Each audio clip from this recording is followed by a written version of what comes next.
तो अब हमारे लिए गोवा को टाटा करने का वक्त आ गया था। समझ में ही नहीं आया ये 2 दिन कब पलक झपकते ही निकल गए। लेकिन सफर अभी खत्म नहीं हुआ मेरे दोस्त, क्योंकि अगला पड़ाव था कुर्ग, कर्नाटका।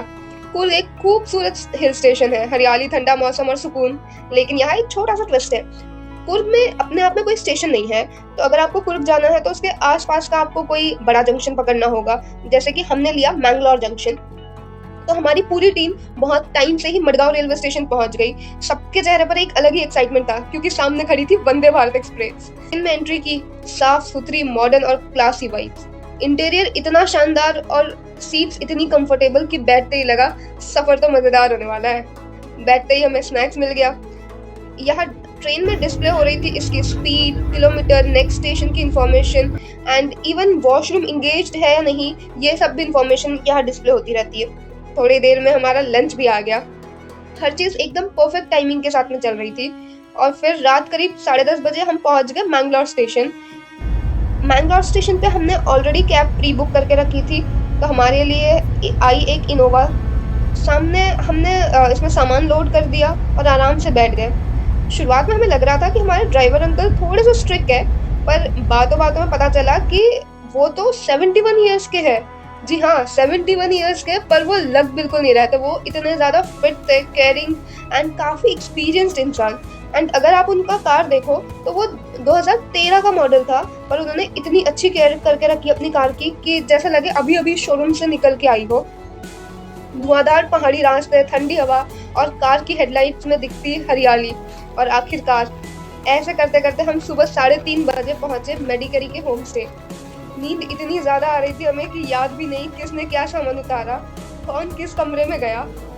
बस इतना याद है कि हम बिस्तर पर गए और कहानी वही खत्म हो गई। और फिर सुबह 10 बजे आँख खुली, बाहर कुर्ग की ठंडी हवा और एक नए एडवेंचर की शुरुआत।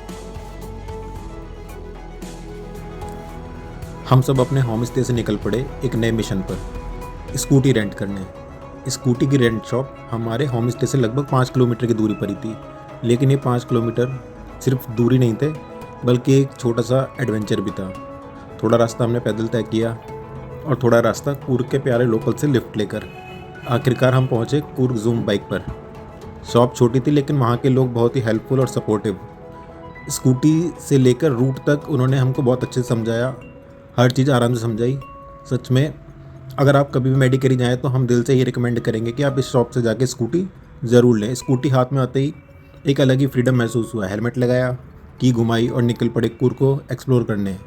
घुमावदार पहाड़ी रास्ते, चारों तरफ हरियाली, ठंडी हवा चेहरे से टकराती हुई।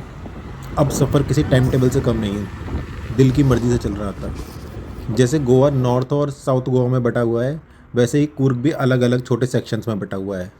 कुर्ग का जो बीच वाला सेक्शन है उसे लोग सेंट्रल कुर्ग भी कहते हैं, या इसको मेडिकेरी भी बोलते हैं। और हमारी किस्मत अच्छी थी क्योंकि हमारा होम स्टे यहीं मेडिकेरी में ही था। इसलिए हमने सोचा कि पहले दिन दूर जाने से अच्छा है कि आसपास की जगहों को एक्सप्लोर किया जाए। सेंट्रल कुर्ग की अपनी एक अलग ही फीलिंग है। छोटे रास्ते हैं, कॉफ़ी के बागान हैं आसपास में ही, हल्की ठंड है और चारों तरफ शांति है। यही समझ आया कि कुर्ग सिर्फ घूमने की जगह नहीं, ये महसूस करने की जगह है।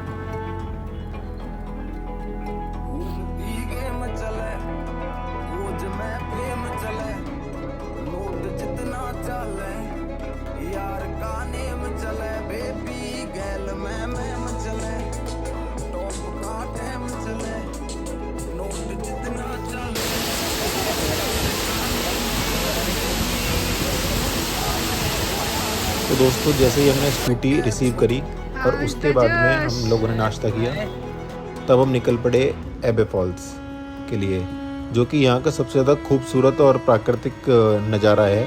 तो यहाँ पहुँचने के लिए थोड़ी सीढ़ियाँ उतरनी पड़ती हैं और कुछ दूरी पैदल चलना पड़ता है। लेकिन यकीन मानिए, रास्ता भी काफ़ी सुंदर है। और मानसून के मौसम में यहाँ झरना पूरे जोश में रहता है, जब पानी की तेज़ आवाज़ के साथ नीचे गिरता है। चारों तरफ फैले कॉफ़ी के बागान, घनी हरियाली इस जगह को एकदम परफेक्ट नेचर स्पॉट बना देते हैं। झरने की ठंडी फुहार और पानी की आवाज़ यहाँ आते ही सारी थकान दूर हो जाती है।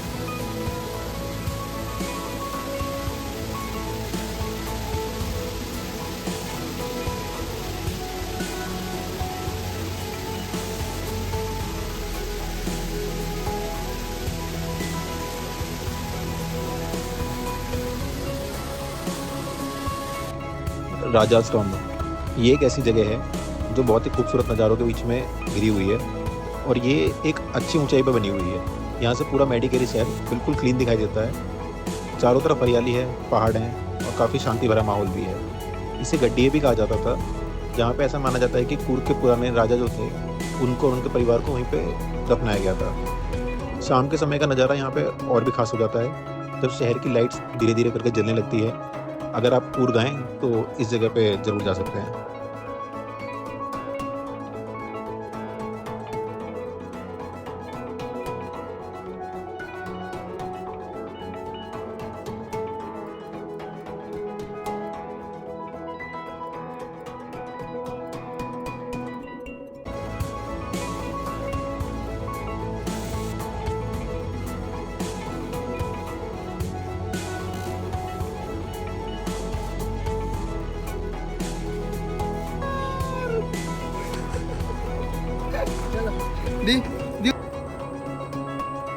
कूर्ग में आपको एडवेंचर करने के मौके भी मिलते हैं। तो यहाँ पे कुछ एक्टिविटीज़ है जैसे कि जिप लाइन, बंजी जंपिंग, ये सब भी होती है।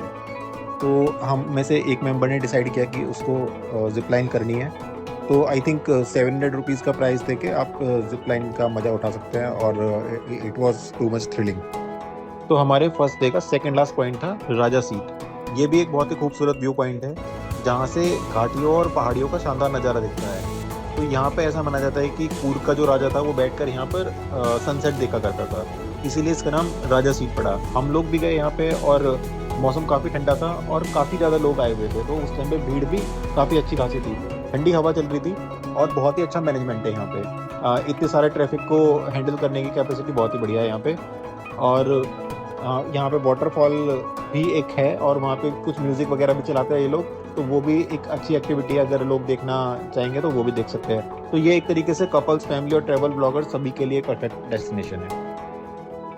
तो आज के पहले दिन का आखिरी स्पॉट है श्री ओमकारेश्वर टेम्पल, जो कि शिव जी का एक टेम्पल है और ये बस स्टैंड से बस 1 किलोमीटर की दूरी पर ही है।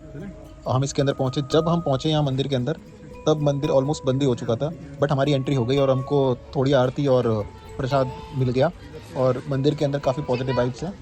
तो आप यहाँ पे विजिट कर सकते हैं।